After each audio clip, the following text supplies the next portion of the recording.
बिस्मिल्लाहिर्रहमानिर्रहीम। अस्सलाम वालेकुम जी। कल ख़बरें चली, आज सुबह अखबार के अंदर भी आया है कि वज़ीर आला सिंध ने वज़ीर आज़म को ख़त लिखा है।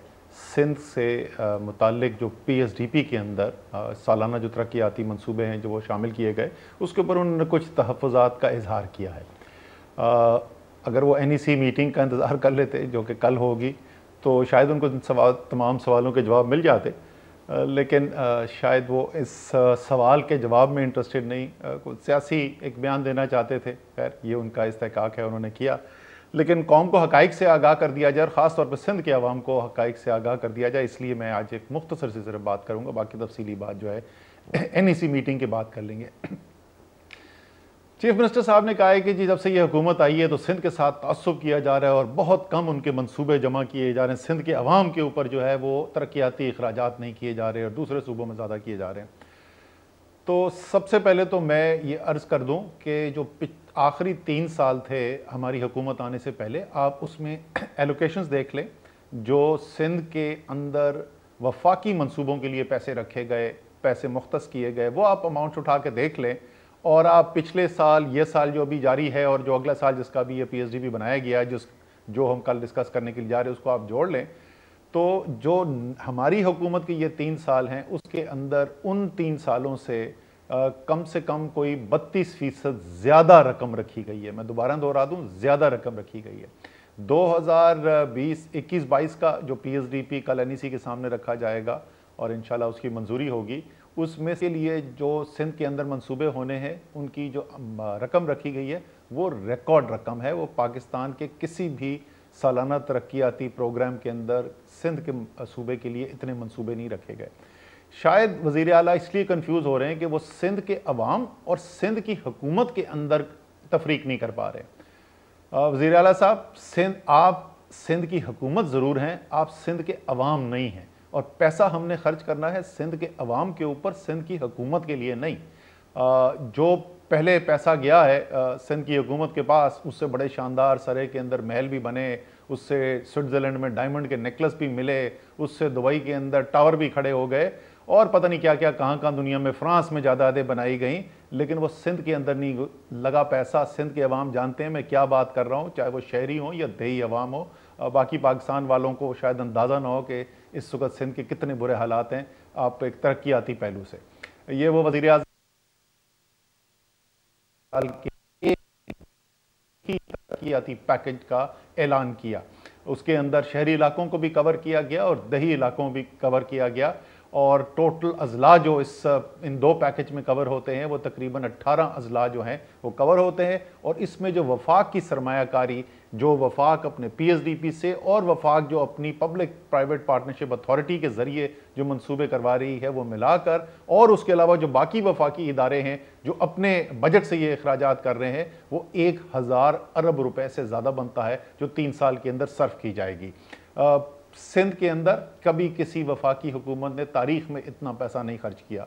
आप पूछेंगे कि ये पैसा अगले साल जो मैं कह रहा हूँ तारीखी जा रहा है, ये कहाँ जा रहा है? मैं कुछ आपको बड़े बड़े जो हैं मंसूबे उनका जिक्र कर दूँ आपके साथ। K4 का मंसूबा है जो रुका हुआ है, साल हर साल सिंध हुकूमत बनाने की कोशिश करती थी, अब हमने जिम्मेदारी ली है। उसके ऊपर पैसे हैं। जो कराची के अंदर महमूदाबाद, औरंगी, गुज्जर नालों के ऊपर जो काम इस साल भी अरबों रुपए खर्च किए जा रहे हैं, अगले साल उसको मुकम्मल करने के लिए अरबों रुपए मजीद खर्च किए जाएंगे। ग्रीन लाइन, पहला जो मॉडर्न मंसूबा है ट्रांसपोर्ट का, वो इंशाल्लाह ताला अगले साल मुकम्मल होने जा रहा है। सितंबर तक वो मुकम्मल हो जाना चाहिए। तो उसके लिए जो मुकम्मल करने के लिए अखराजात हैं वो रखे गए हैं इसमें। 6.5 अरब रुपए से ज़्यादा सखर इलेक्ट्रिक पावर कंपनी जो है, जो शुमाली सिंध को बिजली फराम करती है, उसके लिए मंसूबे रखे गए। हैदराबाद इलेक्ट्रिक सप्लाई कंपनी जो जनूबी सिंध के अंदर जो है वो सूबों अजला को बिजली सप्लाई करती है कराची के अलावा, उनके लिए 5 अरब से ज़्यादा रुपए रखे गए। सिंध की यूनिवर्सिटीज़ के लिए 8 अरब रुपए की खतीर रकम रखी गई है। रेनी कैनाल के लिए पैसा है, नई गाज कैनाल के लिए पैसा है, छोटे डैम्स जो हैं पानी के उनके लिए पैसा है, और कई और ऐसे मंसूबे हैं जिनके लिए पैसा रखा गया है। जो आखिरी बात जिसका मैं जिक्र करता रहता हूँ, तो मैं पढ़ के मैं दंग ही रह गया कि ये तो ऐसा टॉपिक है, वो ना छेड़ते तो शायद उनकी पार्टी के लिए बेहतर होता था। उन्होंने खुसूसी तौर पे मोटरवेज का जिक्र किया और NHA के मंसूबों का जिक्र किया है। तो मैं आपको बताता हूं कि तहरीक इंसाफ की हुकूमत जो है मोटरवेज के लिए सिंध के अंदर क्या कर रही है, और फिर मैं आपको बताऊंगा कि सिंध की पीपल्स पार्टी की जो हुकूमतें रही हैं उन्होंने क्या किया है। पहले तो सबसे पहले जब हम आए तो उस वक़्त मुल्तान सखर मोटरवे का मंसूबा पिछली हुकूमत शुरू कर चुकी थी और उस पर काम शुरू हो चुका था। उस मंसूबे को आकर मुकम्मल हमने किया और 98 अरब रुपया मुल्तान सखर का इस हुकूमत ने आके अदा किया उस मंसूबे को मुकम्मल करने के लिए, ताकि सिंध के अंदर पहला असली जो जिसको हकीकी माने में मोटरवे कहा जा सकता है वो मंसूबा किया जाए। सखर हैदराबाद जो है वो उसकी पब्लिक प्राइवेट पार्टनरशिप अथॉरिटी के बोर्ड से मंजूरी हो गई, CDWP से मंजूरी हो गई, पिछले हफ्ते एक्नेक से मंजूरी हो गई। वो बिडिंग के लिए जा रहा है, इंशाल्लाह ताला उसकी बिडिंग मुकम्मल होगी जल्द, और उसके बाद ये हैदराबाद सखर का तकरीबन 200 अरब रुपए का मंसूबा जो है, और जिस मंसूबे को पूरा करने के लिए वफाक जो है वो एक बहुत खतीर रकम जो है वो अपनी वायबिलिटी गैप फंड से डालेगी ताकि उस मंसूबे को किया जा सके, वो बनाया जाएगा।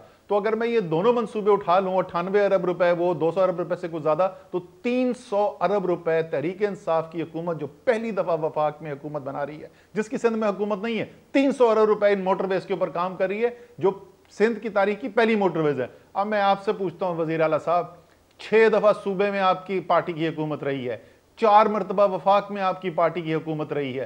पीपल्स पार्टी को पहली दफा जब इक़्तिदार मिला उसको निस्फ सदी से ज्यादा का अरसा गुजर चुका है, अभी तक पीपल्स पार्टी ने सिंध के अंदर मोटरवेज बनाने के लिए, मैं सिंध के अवाम को यह बताना चाहता हूं, आपको पता है इन्होंने कितना पैसा खर्च किया? सिफर, 1 रुपया नहीं आज तक खर्च किया ये मोटरवेज बनाने के ऊपर। ये हुकूमत जो है, ये पार्टी मोटरवे के ऊपर, हम NHA के प्रोजेक्ट के ऊपर हमसे सवाल पूछ रही है। तो मैं आखिर में सिर्फ ये सिंध के अवाम को ये मुतमईन करना चाहता हूँ, इमरान खान किसी एक खित्ते के वज़ीर आज़म नहीं है, वो पूरे पाकिस्तान के वज़ीर आज़म हैं। वो तासुब की सियासत नहीं करते, वो हर हिस्से को देखते हैं। इसीलिए 1 साल के अंदर 1 नहीं 2 इतने बड़े तरक्याती पैकेजेस आके दिए।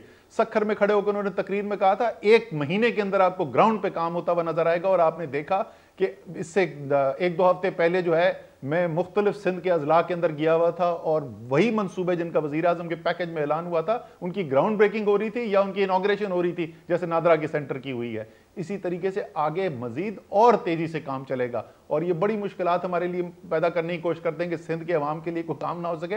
इंशाअल्लाह ताला सिंध के अवाम के लिए काम होगा। ये क्यों परेशान है, तासुब की बात कर रहे हैं, पिछले आपने 2 हफ्ते से देखा होगा, ये जब से मेरे ख्याल में हुआ ये जब से PDM तबाह,